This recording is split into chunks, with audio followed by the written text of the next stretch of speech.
Bismillahirrahmanirrahim. Welcome to Medical Medics. Today our topic of our discussion is excretion of drugs and drug clearance. So start करते हैं। इस lecture में हम drug elimination की बात करेंगे, फिर हम इनकी साइड्स को देखेंगे, फिर हम इनके अंदर जो प्रोसेसेस इन्वॉल्व होते हैं उनकी बात करेंगे, फिर हम excretion of acidic and basic drugs की बात करेंगे, फिर हम क्लियरेंस को देखेंगे और इसकी सिग्निफिकेंस की बात करेंगे। सो स्टार्ट करते हैं। फार्माकोकाइनेटिक जो प्रोसेसेस थे उनको याद रखने के लिए हमने निमोनिक पढ़ा था एडमी।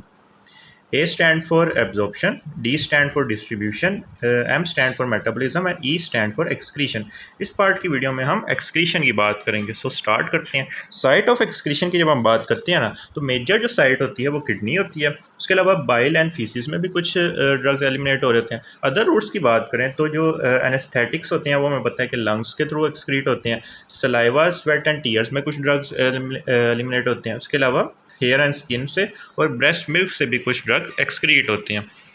सो मेजर साइट में अब किडनी होती है। किडनी में हम जब नॉर्मल यूरिन की फॉर्मेशन होती है तब हमें पता है कि तीन प्रोसेस हो रहे होते हैं। ग्लोमेरुलर फिल्ट्रेशन हो रही होती है, एक्टिव ट्यूबुलर सिक्रीशन होती है। एक्टिव क्यों कह रहे हैं? क्योंकि ये एटीपी के प्रेजेंस में हो रही होती है। और पैसिव ट्यूबुलर रीअब्जॉर्प्शन होती है। पैसिव क्यों कह रहे हैं? क्योंकि ये कंसंट्रेशन डिफरेंस की वजह से हो रही होती है। अब हम इनको बारी बारी समझ लेते हैं। सबसे पहले जब हम ग्लोमेरुलर फिल्ट्रेशन की बात करते हैं ना, तो हमें पता है कि ये जा रही है सबसे पहले एफरंट आर्टरियोल जा रहा है, ठीक है। और इधर से हमारे पास ड्रग एब्जॉर्ब होगा इनटू द बोमेंस कैप्सूल। यहाँ से ड्रग एब्जॉर्ब हो गया इनटू द बोमेंस कैप्सूल। तो इस प्रोसेस को हम फिल्ट्रेशन कहते हैं। अब इसकी क्लिनिकल इंपॉर्टेंस क्या है कि फॉर एग्जांपल कुछ ऐसे केसेस होते हैं जिसमें हमारे पास जो जीएफआर है, ग्लोमेरुलर फिल्ट्रेशन रेट, वो डिक्रीज़ हो जाता है। इसके केस में क्या होगा कि फिल्ट्रेशन डिक्रीज़ हो जाएगी, जिसकी वजह से जो ड्रग का ब्लड लेवल है वो इंक्रीज़ हो जाएगा। So in chronic kidney disease and acute kidney injury के केसेस में जीएफआर डिक्रीज़ हो जाता है, जिसकी वजह से फिल्ट्रेशन डिक्रीज़ हो जाएगी और अल्टीमेटटली जो प्लाज्मा लेवल ऑफ ड्रग है वो हमारे पास इंक्रीज़ हो जाएगा। सो इस केस में टॉक्सिसिटी के चांसेस ज़्यादा हो जाते हैं। नेक्स्ट एक और पॉइंट आता है कि अगर हमें पता है ना कि ब्लड के अंदर ड्रग्स प्रेजेंट होते हैं प्रोटीन के साथ बाउंड फॉर्म में। और जो प्रोटीन के साथ बाउंड फॉर्म में ड्रग्स होते हैं ना, उनकी जो फिल्ट्रेशन है वो कम होती है। जाहिर सी बात है ना कि ये हमारे पास है ब्लड वेसल, ये आगे बोमेंस कैप्सूल है, ठीक है। अब यहाँ पे ये जो ड्रग है ना, ये बाउंड फॉर्म में, बाउंड फॉर्म में ड्रग क्या होता है कि उसकी फिल्ट्रेशन कम होती है। क्यों? क्योंकि हमें पता है ना कि कोलॉइड ऑस्मोटिक प्रेशर इंक्रीज़ हो जाता है ब्लड के अंदर। जब कोलॉइड ऑस्मोटिक प्रेशर इंक्रीज़ हो जाता है तो फिल्ट्रेशन कम हो जाती है। अब इसकी क्लिनिकल इंपॉर्टेंस क्या है कि अगर हमारे पास लिवर सिरोसिस हुआ है तो उस केस में क्या होगा कि एल्ब्यूमिन कम बनेगी। एल्ब्यूमिन कम बनेगी तो जो ड्रग होगा वो ज़्यादा फ्री फॉर्म में होगा, बाउंड फॉर्म में कम ड्रग होगा। तो जो फ्री फॉर्म में ड्रग होगा उसकी फिल्ट्रेशन ज़्यादा होगी। अब जब फिल्ट्रेशन ज़्यादा होगी तो ब्लड लेवल्स ड्रग के डिक्रीज़ हो जाएंगे। सो इस केस में हम क्या करेंगे, हमें डोज को इंक्रीज़ करना पड़ेगा लिवर सिरोसिस के केसेस में। तो सबसे पहला प्रोसेस हमने देख लिया फिल्ट्रेशन। अब आती है सिक्रीशन। सिक्रीशन हमने कहा कि एटीपी की प्रेजेंस में हो रही होती है। इसमें हम देख सकते हैं कि रीनल ट्यूबुलर कैपिलरीज में सबसे पहले ड्रग एफरंट आर्टरियोल से आया, ठीक है। कुछ ड्रग फिल्टर हो गया, बाकी जो ड्रग बचा वो आगे रीनल ट्यूबुलर कैपिलरीज में चला गया। वहाँ से फिर ये एब्जॉर्ब हुआ रीनल ट्यूबुलर जो हमारे पास सेल्स होते हैं ना, उधर से ये होता हुआ चला गया इनटू द नेफ्रॉन, या फिर जो डिस्टल कन्वोल्यूटेड ट्यूब्यूल होती है वहाँ पे चले जाते हैं। अब ये जो प्रोसेस होता है ना, ये एटीपी के प्रेजेंस में होता है और इसके लिए कुछ ट्रांसपोर्टर चाहिए होते हैं। इसको मैंने नोट किया यहाँ पे। ऑर्गेनिक एनायन ट्रांसपोर्टर्स इन्वॉल्व होते हैं और ऑर्गेनिक कैटायन ट्रांसपोर्टर्स इन्वॉल्व होते हैं। अब इसकी क्या क्लिनिकल इंपॉर्टेंस है? अब कुछ ड्रग्स क्या होते हैं कि वो इन ट्रांसपोर्टर्स को आके ना इनहिबिट कर देते हैं। ये जो ट्रांसपोर्टर्स है ना, ये ट्रांसपोर्टर, इनको आकर ये इनहिबिट कर देते हैं, जिसकी वजह से क्या होता है कि सिक्रीशन का प्रोसेस रुक जाता है। सिक्रीशन जब रुक जाएगी तो ब्लड के अंदर ही ड्रग रहेगा, जिसकी वजह से क्या होगा कि एक्सक्रीशन भी कम हो जाएगी ड्रग की। सो ड्रग इंटरेक्शंस को जहन में रखते हुए हम डोज को एडजस्ट करते हैं किसी भी ड्रग की। कुछ ड्रग्स होते हैं जो कि इन ट्रांसपोर्टर्स को इनहिबिट करते हैं और कुछ ड्रग्स इन ट्रांसपोर्टर की एक्टिविटी को इन्हेंस करते हैं और कुछ अनअफेक्टेड रहते हैं। सो इस इंटरेक्शंस को जहन में रखते हुए हम डोज को एडजस्ट कर रहे होते हैं। फिर आती है रीअब्जॉर्प्शन। रीअब्जॉर्प्शन में क्या होगा कि सबसे पहले एफरंट आर्टरियोल से ड्रग आएगी, कुछ ड्रग फिल्टर हो जाएगी। सबसे पहला प्रोसेस फिल्ट्रेशन हो गया। कुछ ड्रग हमारे पास यहाँ से सिक्रीट होगी, एक्टिवली सिक्रीट होगी, और कुछ ड्रग जो होती है ना वो यहाँ से चली जाएगी इनटू द ब्लड। जब ब्लड में चली जाएगी तो इस प्रोसेस को हम बोलते हैं रीअब्जॉर्प्शन। अब रीअब्जॉर्प्शन की क्या वजह से क्या होगा कि जो ब्लड की कंसंट्रेशन है वो इंक्रीज़ हो जाएगी। रीअब्जॉर्प्शन होती ही कब है? ये एक पैसिव प्रोसेस होता है जिसमें जो यहाँ पे कंसंट्रेशन ज़्यादा है जबकि ब्लड के अंदर कंसंट्रेशन कम है, तब ये होनी होती है, यानी अलोंग द कंसंट्रेशन ग्रेडियंट ये हो रही होती है रीअब्जॉर्प्शन। अब इसकी वजह से क्या होगा कि ब्लड के अंदर जो ड्रग की कंसंट्रेशन है वो इंक्रीज़ हो जाएगी, ठीक है। अब ये इंक्रीज कंसंट्रेशन पोर्टल ब्लड के थ्रू चली जाएगी लिवर में, ठीक है। और लिवर के अंदर क्या होगा कि फ़ेज़ 1 रिएक्शन यानी वो हाइड्रोक्सिलेशन वगैरह वो सारे प्रोसेस होंगे, फ़ेज़ 2 रिएक्शन यानी कॉन्जुगेशन वगैरह होंगे, ठीक है। अब इन 2 फेजेस की वजह से हमने पहले पढ़ के आए हैं कि इसकी वजह से क्या होता है कि पोलैरिटी इंक्रीज़ हो जाती है, यानी मोर पोलर हो जाते हैं। अब मोर पोलर से क्या होगा कि ड्रग की एक्सक्रीशन अल्टीमेटली इंक्रीज़ हो जाएगी। यहाँ पे हमने देखा था ना कि ये इस रीअब्जॉर्प्शन की वजह से क्या हुआ था, एक्सक्रीशन डिक्रीज़ हो गई थी। अब जब ये लिवर के पास चले जाएंगे तो ये मोर पोलर हो जाएंगे, मोर पोलर हो जाएंगे तो अल्टीमेटली जो एक्सक्रीशन है वो इंक्रीज़ हो जाएगी।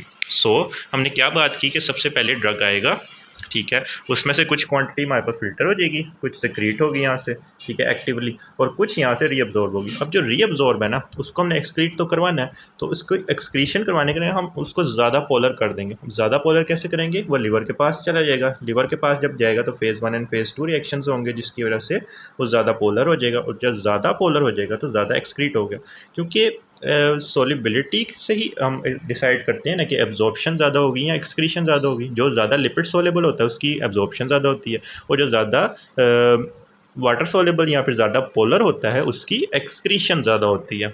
सो ये रीअब्जॉर्प्शन की बात होगी। So glomerular filtration basically free drugs की हो रही होती है, यानी जो प्रोटीन के साथ बाउंड नहीं होते, स्मॉल मॉलिकुलर साइज वाले ड्रग्स की हो रही होती है। उसके अलावा लिपिड सॉल्युबल ड्रग्स की हो रही होती है, और पीएच डिपेंडेंट ड्रग्स की हो रही होती है। उसके अलावा प्लाज्मा प्रोटीन बाइंडिंग भी हमने डिस्कस कर ली। अब जीएफआर डिक्रीज हो जाता है कार्डियोजेनिक शॉक में, हार्ट फेलियर में, नियोनेट्स में एंड ओल्ड एज में। इन सारे प्रोसेस की वजह से क्या होगा कि फिल्ट्रेशन डिक्रीज़ हो जाएगी। जब फिल्ट्रेशन डिक्रीज़ होगी तो blood level of drug increase हो जाएगा। फिर आती है एक्टिव ट्यूबुलर सिक्रीशन। इसके अंदर 2 कैरियर सिस्टम्स हैं। For acids we have penicillin and furosemides, and for bases amilorides and quinines. Next आता है पैसिव ट्यूबुलर रीअब्जॉर्प्शन। ये उन ड्रग्स की हो रही होती है जो कि लिपिड सोलेबल होते हैं, और ये अलोंग द कंसंट्रेशन ग्रेडियंट हो रही होती है। उसके अलावा हमने इससे पिछली वीडियो में आयरन ट्रैपिंग का कॉन्सेप्ट डिस्कस किया था। अब आती है नेक्स्ट रूट। नेक्स्ट रूट हमारे पास है बाइल के थ्रू। इसमें कुछ कैरियर सिस्टम्स इन्वॉल्व होते हैं, और ये एक्टिव ट्रांसपोर्ट मैकेनिज्म के थ्रू हो रही होती है। इसमें आते हैं इंटेरोहेपेटिक सर्कुलेशन। इंटेरोहेपेटिक का क्या मतलब है? Entero stand for intestine and hepatics liver से आता है। सो लिवर से बाइल डक्ट के थ्रू आ जाती है हमारे पास ड्रग इनटू द ये हमारे पास है इंटेस्टीन, इंटेस्टीन में आ जाएगा, और इंटेस्टीन से जो ड्रग है ना वो पोर्टल वेन के थ्रू आती है into the liver.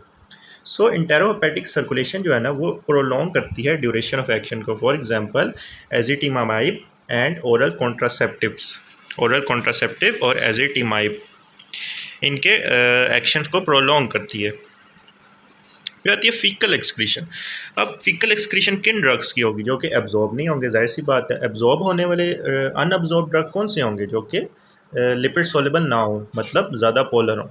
So unabsorb drug taken orally, for example neomycin.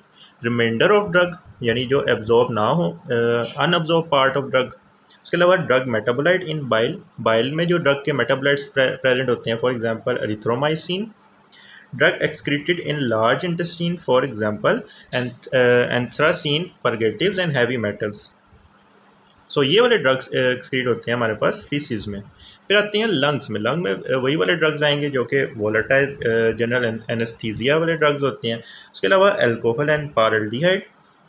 अब ये जो अल्कोहल एंड पारल्डिहाइड है ना, ये पार्शियली एक्सक्रीट होते हैं विद सम ऑर्डर, यानी कुछ ऑर्डर के साथ ये पार्शियली एक्सक्रीट होते हैं। उसके अलावा लिपिड सोल्युबल ड्रग्स आते हैं, पीएच डिपेंडेंट आते हैं, alveolar transport of gases and vapours. ये सारी चीज़ें छोड़ दें। इसमें जो पहले 3 पॉइंट्स हैं ना ये याद रख लें कि volatile general anaesthesia, alcohol and paraldehyde and lipid soluble drugs. फिर आते हैं अदर रूट्स। इसमें सलाइवा, स्वेट एंड टीयर्स आते हैं, इसके थ्रू भी ड्रग एक्सक्रीट हो रहे होते हैं। अब इसमें कौन कौन से ड्रग्स आते हैं? Lithium iodides and metallics. उसके अलावा रिफेम्पिसिन। अब ये जो रिफेम्पिसिन है ना, इसके बारे में आपने ये पॉइंट याद रखना है कि ये जो रिफेम्पिसिन है ना, ये स्वेट और टीयर्स को ऑरेंज कलर देता है, ऑरेंज कलर देता है स्वेट एंड टीयर्स को। फिर आते हैं drugs excreted in saliva, for example lead and iodides. Skin and hair के अंदर भी ड्रग एक्सक्रीट होती हैं।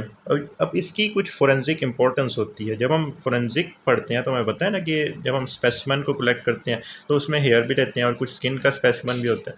तो ये जहाँ पे एक्सक्रीट होंगे तो हमें पता चल जाएगा कि अगर किसी को टॉक्सिसिटी हुई है तो वो किस वजह से हुई है, यानी किस मेटल की वजह से टॉक्सिसिटी हुई है। For example arsenic and mercury, इसकी वजह से टॉक्सिसिटी हुई हो तो हम फोरेंसिक जब इन्वेस्टिगेशन करते हैं तो हमें पता चल जाता है कि किस ड्रग की टॉक्सिसिटी हुई है। फिर आती है breast milk. Breast milk acidic pH वाले ड्रग्स एक्सक्रीट होती हैं। उसके अलावा non electrolyte for example ethanol and urea excrete होते हैं। उसके अलावा beta blockers for example atenolol इसके अंदर रिलीज होता है ब्रेस्ट मिल्क में। नेक्स्ट कॉन्सेप्ट आता है ड्रग क्लियरेंस का।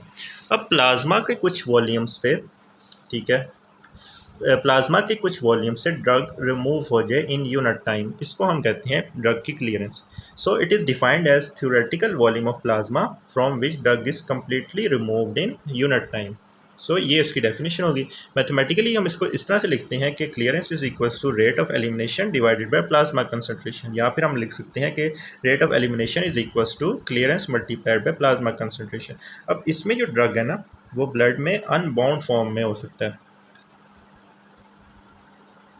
अब clearance is equal to rate of elimination divided by plasma concentration. इसको हम ग्राफिकली कुछ इस तरह से एक्सप्रेस करते हैं कि सबसे पहले प्लाज्मा की कंसंट्रेशन सबसे ज़्यादा है, 5 यूनिट पर आवर एलिमिनेशन हुई, ठीक है, और फिर हमारे पास कंसंट्रेशन डिक्रीज होती चली गई, ठीक है। अब इसके अंदर से चला जाएगा 2.5 जब जाएगा तो और ज़्यादा डिक्रीज होगी, फिर उसका हाफ हमारे पास 1.25 आ जाएगा, और इस तरह से अल्टीमेटली टाइम के साथ साथ कंसंट्रेशन डिक्रीज होती जा रही है प्लाज्मा के अंदर।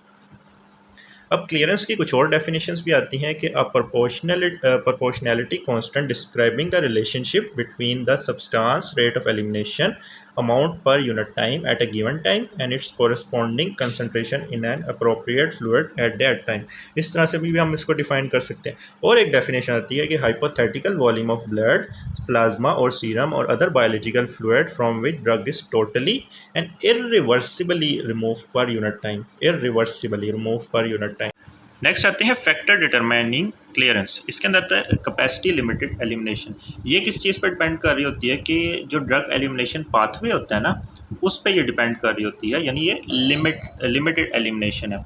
अब हाई डोज है तो उस पर क्या होगा कि ड्रग एलिमिनेशन पाथवेज की सेचुरेशन हो जाएगी, जिसकी एग्जांपल्स में हमारे पास एथेनॉल एंड फेनिटोइन आते हैं। अब आती है flow dependent elimination. Flow dependent का क्या मतलब है कि ये ब्लड सप्लाई पर डिपेंड कर रही होती है, जितनी ब्लड सप्लाई ज़्यादा होगी उतनी ही ज़्यादा एलिमिनेशन होगी किसी भी ड्रग की। फिर आती है हाई एक्सट्रैक्शन ड्रग्स। इसमें आती हैं इमिप्रामीन, आइसोनियाजिड एंड लाइडोकेन। अब किसी भी ड्रग की अगर क्लियरेंस डिक्रीज हुई हो तो हमें पता है कि उसके ब्लड के अंदर लेवल इंक्रीज होते हैं, और जब लेवल इंक्रीज होते हैं तो टॉक्सिसिटी के चांसेस ज़्यादा हो जाते हैं। So decrease in clearance leads to toxicity. अब सिग्निफिकेंस क्या होती है क्लियरेंस की, इससे हम डोजिंग रेट को डिटरमिन करते हैं। So dosing rate is equal to clearance multiplied by total concentration, sorry therapeutic concentration. अब 4 पैरामीटर्स होते हैं डोज एडजस्टमेंट के। कौन कौन से 4 पैरामीटर, ये आपसे वाइवा में पूछ सकते हैं। बायोअवेलेबिलिटी डिटरमिन करी होती है डोज को, उसके अलावा हाफ लाइफ डोज एडजस्टमेंट में हेल्प करती है, उसके अलावा वॉल्यूम ऑफ डिस्ट्रीब्यूशन हेल्प करता है, और क्लियरेंस हेल्प करती है डोज एडजस्टमेंट में। अब डोज रेगिमेन में हमें पता है कि loading dose and maintenance dose आती है। अब हम कुछ एमसीक्यूज की बात कर लेते हैं कि drug clearance is calculated as the rate of drug elimination from the body divided by plasma drug concentration. So इसका ऑप्शन होगा अल्फा ऑप्शन। नेक्स्ट एमसीक्यू आता है कि renal clearance of a drug is primarily determined by the glomerular filtration rate. So renal clearance of a drug is primarily determined by the glomerular filtration rate. So this was all about drug excretion and drug clearance. Like this video, then kindly share it with your friends and subscribe to my channel.